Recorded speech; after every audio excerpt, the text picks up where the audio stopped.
Welcome back! We'll be talking again today about freedom of expression, one of our most basic rights. But first, there's a song I want you to learn. The song is called I'll Walk With You. First, we'll hear it to help you learn the tune. Listen to hear one line that talks about freedom of expression.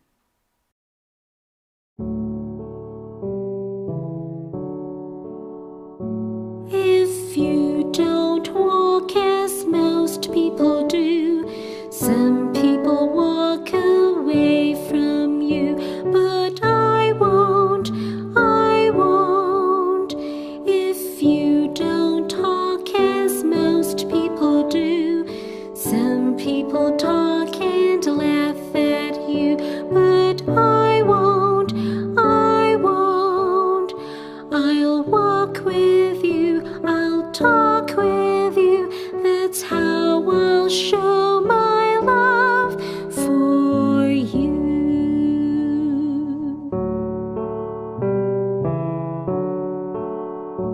If you don't walk as most people do, some people walk away from you, but I won't. If you don't talk as most people do, some people talk and laugh at you, but I won't. I'll walk with you, I'll talk with you, that's how I'll show my love for you.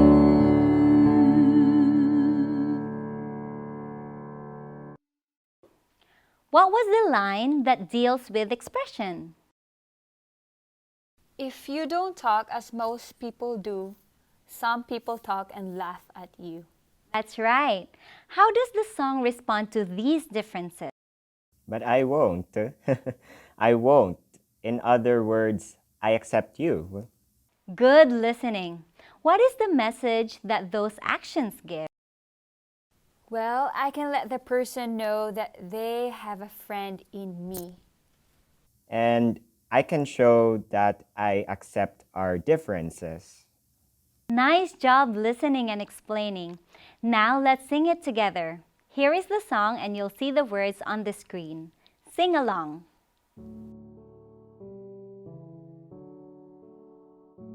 If you don't walk as most people do, some people walk away from you, but I won't. If you don't talk as most people do, some people talk and laugh at you, but I won't. I'll walk with you, I'll talk with you, that's how I'll show my love for you. That was a great time singing together. That song has a great message of accepting people and appreciating their differences. Do you remember the story of the girl Malala in Pakistan who got shot because she wanted to go to school? She gave talks about how important it was for girls to go to school too. Remember how she wanted to change bullets for books? Why? Can books be more powerful than bullets? Today, we'll be looking at some political cartoons and posters. Some people draw cartoons or make posters as a way to express their opinions. I'll ask one student to read a poster, and then the other student will tell his or her opinion on what the artist or author is trying to say. Ara, can you please read the poster? Yes. Government says if you're not doing anything bad, you have no reason to fear government. I say, Mr. Government, if you're not doing anything bad, you have no reason to fear free speech. Ralph, what are your thoughts? Oh, I think that the message is that governments have no reason to fear what their citizens say if the government is doing good things for its people. So I think government should welcome, not interfere with free speech. That was really good. Okay, let's do one more round. Ralph, please read the poster. Free speech doesn't mean careless talk. Ira, what are your thoughts? My thoughts is we can't just say anything that comes into our heads. We have to be thoughtful and say reasoned things. That's right. Okay, here's another one. Ira, please read the poster. It says, "The pen is mightier than the sword." That's right. Ralph, your thoughts? If you can read something meaningful, it may change your beliefs. Then you'll be influenced more and for a longer period of time than if someone tries to violently force you to change your opinions, right? Those are really good thoughts, yeah. Now let's look at some ideas written by famous people from around the world. Ralph, please read the poster. Noam Chomsky, an American writer, tells us, if we do not believe in freedom of speech for those we despise, we do not believe in it at all. Ira, your thoughts?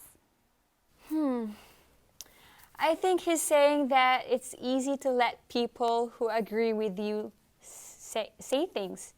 The test in freedom of speech is when the other person has a totally different opinion than yours. I totally agree. Okay, here's the next one. Ralph, please read the poster. From Mahatma Gandhi, I want freedom for the full expression of my personality. Ira, your thoughts? I think he's saying that if you want to know me, I must be able to express myself to you freely. Those are really good thoughts. Okay, Ralph, please read the poster. From the French philosopher Voltaire, I do not approve of what you say, but I'll defend to the death your right to say it. Ira, what are your thoughts? Wow, this man has a real commitment to free speech. Even though he disagrees with you, he is willing to fight to the death to preserve your right to say it. Yes, isn't that amazing? Yes. One more. Ralph, please read the poster. Malala Yousafzai, I raise up my voice, not so I can shout, but so that those without a voice may be heard. We cannot succeed when half of us are held back. Ira, your thoughts?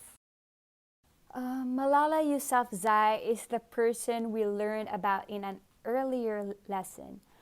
She is raising her voice on behalf of females, the half of us who have not always been allowed to speak their voice, saying that women and girls need to be heard too. That's right. There is great power in words. Words have changed the world. Remember that along with the right to freedom of expression comes the responsibility to be thoughtful about what we say. We have a responsibility to make sure we don't say things that will hurt other people or put them in danger or that are not true. To clarify, we want to make sure that statements are true and accurate before we repeat them to other people. How do we know if something is true or not? That's an inner thing. We can feel when we are not telling the truth, something we call lying, and we want to avoid telling lies. My challenge to you today is to memorize one of the quotes we read today and share it with someone else. Remember to practice thinking carefully before you express yourself so that you don't offend someone or hurt their feelings. But do speak up and express your opinion kindly. It's your right. See you next time!